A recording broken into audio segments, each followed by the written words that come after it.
Election year 2012 beckons and political pawns are being traded on the political chessboard, all in a bid to create a formidable alliance that will see a candidate gain access to the seat of power once President Kibaki's tenure lapses. The most talked about being the G7 alliance of politicians, mainly brought together by their common desire to ensure that Prime Minister Raila Odinga does not ascend to the presidency.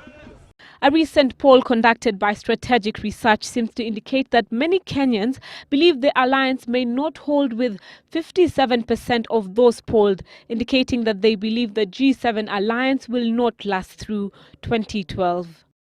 We find that less than half of Kenyans are confident that the G7 alliance will work.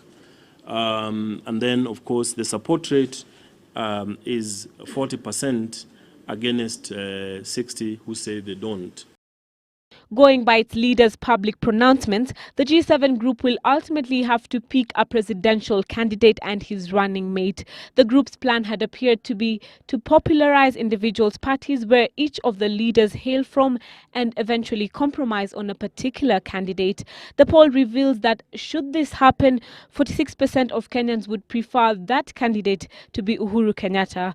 22.5% would opt for William Ruto, 16% for Kalonzo Musyoka, and although not part of the G7 alliance, 6.9% would rather go for Martha Karua, 5.9% for Eugene Wamalwa, and 2.7% for Professor George Saitoti. The G7 alliance is seen as a gathering of anti-Raila forces.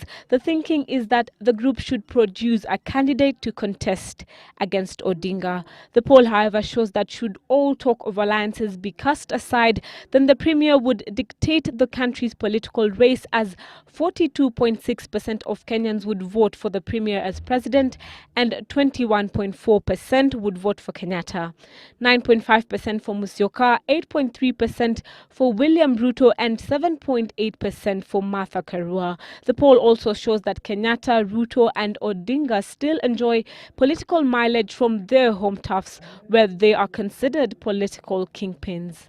We are seeing a case where support for candidates is largely based on the fact that one comes from a particular area.